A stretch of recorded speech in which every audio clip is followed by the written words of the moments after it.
Cutting my long hair എന്നിട്ടാണ് എന്റെ വീട്ടുകാരുടെ ഒപ്പം നിങ്ങളുടെയും കൂടെ വാരിക്കണ കേൾക്കാനായിട്ട്. നോ, എന്റെ മുടി ഡ്രൈ ആയിട്ടുള്ള എൻസ് ആണ് എനിക്ക് വെട്ടേണ്ടത്. അതിന് വേണ്ടിയിട്ടുള്ള ഈ ഒരു ഹെയർ കട്ടിംഗ് ടൂൾ ഞാൻ മേടിച്ചിട്ടുണ്ട്. അത് വെച്ചിട്ടാണ് നമ്മൾ ഇത് വെട്ടാൻ പോണേ. എന്റെ ബാങ്ക്സ് അത്യാവശ്യം വളർന്നിട്ടുണ്ട്. അപ്പൊ അതിന് നമ്മളൊരു ഫേസ് ഫ്രെയിമിങ് കട്ടൊക്കെ കൊടുക്കും വിട്ടാ. ആൻഡ് ഞാനില്ലേ വെറുതെ മുടി വെട്ടാറില്ല, ഞാനൊരു ഹെയർ കട്ടിംഗ് റിച്വൽ ആണ് ഫോളോ ചെയ്യാറ്.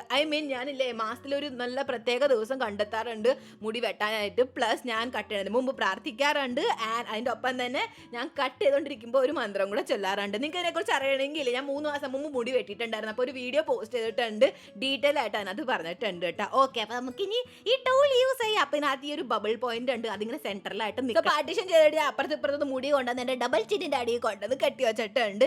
ആൻഡ് ഇത് വലിക്കും തോറും എന്റെ മുടി അവിടെ നിന്ന് വലിച്ചാൽ ഇറിറ്റേറ്റ് ചെയ്യായിരുന്നു കേട്ടോ. ഫൈനലി ഞാൻ അവസാനത്തെ ആ ഒരു ഇഞ്ച് വിട്ടിട്ട് ഞാൻ കട്ട് ചെയ്തു. ആൻഡ് ഓ മൈ ഗോഡ്, ആ ഫിനിഷിങ് എനിക്ക് നന്നായിട്ട് ഇഷ്ടപ്പെട്ടു കേട്ടോ. പിന്നെ വെട്ടിക്കഴിയുമ്പോൾ ഞാൻ മുടിക്ക് ഒരു ഉമ്മ കൊടുക്കാറുണ്ട്, പാവം അത്ര സഹിച്ചതല്ലേ, അതുകൊണ്ട് നമ്മൾ അത്ര സ്നേഹിക്കണമല്ലോ. It's my baby after all. Now let's move on to bangs. അപ്പോൾ ഇത്തവണ ഞാൻ ഒരു വീഡിയോ ഒക്കെ കണ്ടിട്ടാണ് മുടി വെട്ടാന്ന് വിചാരിക്കണം. അപ്പോൾ കുറച്ചും കൂടെ സെക്ഷൻ കൂടുതൽ എടുത്തിട്ടുണ്ട്, വോളിയം കൂടുതൽ എടുത്തിട്ടുണ്ട്. അപ്പോൾ എനിക്ക് അതിൻ്റെതായ ടെൻഷൻ ഉണ്ടായിരുന്നു, അത് ഫോളോ ചെയ്യണോ അത് ഞാൻ ഇത്രയും കാലം ചെയ്തത് തന്നെ ചെയ്താൽ മതിയോ. ബട്ട് നോ, ഞാൻ ഇവിടെ റിസ്ക് എടുക്കാനായിട്ട് തുനിഞ്ഞിറങ്ങി. അപ്പം ഞാൻ അപ്പുറത്തെ ഒരു സെക്ഷൻ എടുത്തു. ആൻഡ് ഇത് വെട്ടാനായിട്ടും യെസ്, നമ്മുടെ അടുത്ത് ആ വലിയ ടൂളിൻ്റെ ചെറിയ വെർഷൻ ഉണ്ട്.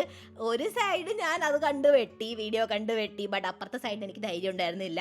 ഞാൻ ഇവിടെ നിന്ന് അപ്പുറത്തെ സെക്ഷൻ ഇതിൻ്റെ ഒപ്പം തന്നെ ജോയിൻ ചെയ്ത് ട്വിസ്റ്റ് ചെയ്തും കൊണ്ട് ഡയഗണലായിട്ട് കട്ട് ചെയ്തു. ഗെസ് വാട്ട്, ഈ ബ്രോയും ഞാനും കൂടെ ട്വിൻ ചെയ്തു. ആൻഡ് മുടി അഴിച്ചപ്പോൾ എനിക്ക് ലുക്ക് കമ്പാരിറ്റീവ്ലി കുഴപ്പമില്ലാന്നായിട്ട് തോന്നി. ബട്ട് എനിക്ക് ലെങ്ത് എന്നിട്ട് കൂടുതലായിട്ട് തോന്നിയപ്പോൾ ഞാൻ കുറച്ചും കൂടെ സെക്ഷൻ ആയിട്ട് തന്നെ ഇങ്ങനെ പിടിച്ചും കൊണ്ട് ഡയഗണലായിട്ട് കട്ട് ചെയ്തു. ആൻഡ് ഗെസ് വാട്ട്, സ്റ്റിൽ ഞാൻ സാറ്റിസ്ഫൈ ആയില്ല. അപ്പോൾ ഞാൻ മോളിൽ കൊണ്ട് റബ്ബർ ബാൻഡ് കെട്ടി വെച്ച് എന്നിട്ട് കട്ട് ചെയ്തപ്പോഴാണ് ഫൈനലി എനിക്ക് ആ ഒരു ലെയർ കിട്ടിയത്. എന്റെ ചെവിയുടെ പുറകയിലും പോകണ്ടായിരുന്നു. ഇത്തവണ അത്യാവശ്യം ഡ്രൈ എൻഡ്സ് ഞാൻ വെട്ടിക്കളഞ്ഞു. I was so satisfied. ഈ മുടി വെറുതെ കൊണ്ട കളയാണ്, നന്നായിട്ട് ചുരുട്ടിയിട്ട് ഞാൻ മണ്ണിന്റെ അടിയിൽ കൊണ്ട് കുഴിച്ചിട്ടിട്ട് മണ്ണ് അതിന്റെ മുകളിൽ ഇട്ടിട്ട് ഇങ്ങനെ വെള്ളം ഒഴിച്ച് കൊടുക്കൂട്ടാ.